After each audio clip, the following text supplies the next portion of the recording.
genuinely do not think that men understand how lucky they are. Sweetheart, let me be the first to tell you, I don't think it's that we don't understand. We're just not experiencing the same thing that you're displaying for us. Field discretion advised.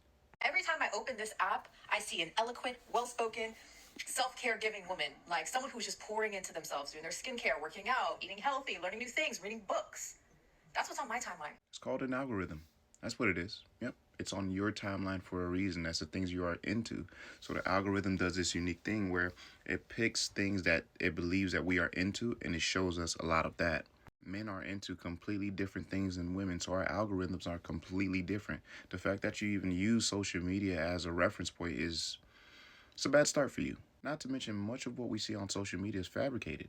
People put the best versions of themselves for the world to see, which makes it very difficult to believe that's how they really live their lives, let alone what does them doing skincare routines and reading books or whatnot have to do with their character. They can still be horrible individuals. The women who are taking very good care of themselves, I'm like, this is what men have to choose from? They get the pick of the litter. You guys get the pick of the litter. Like, I swear every girl I know is working on herself. Every girl I know is trying to heal some trauma. Every girl I know is like, how can I get better? And men get to choose from that?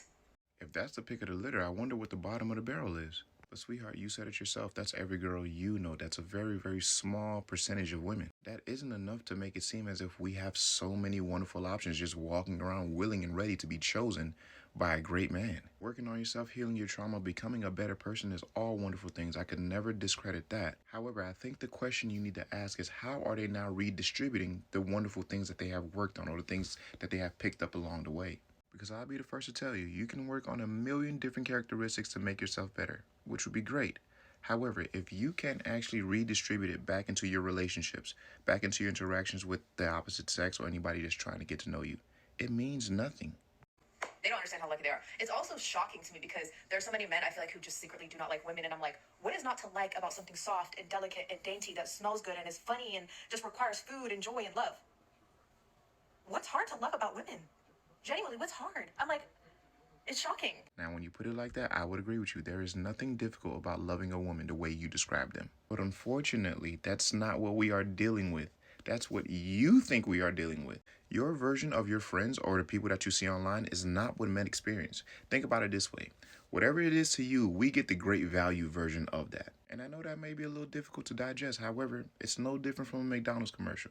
You see the Big Mac, they got all these wonderful things, and then you actually go get it, and you're like, what the fuck is this? But you know what? Fortunately for you, you ain't gotta listen to shit I'm saying because I'm just a normal guy.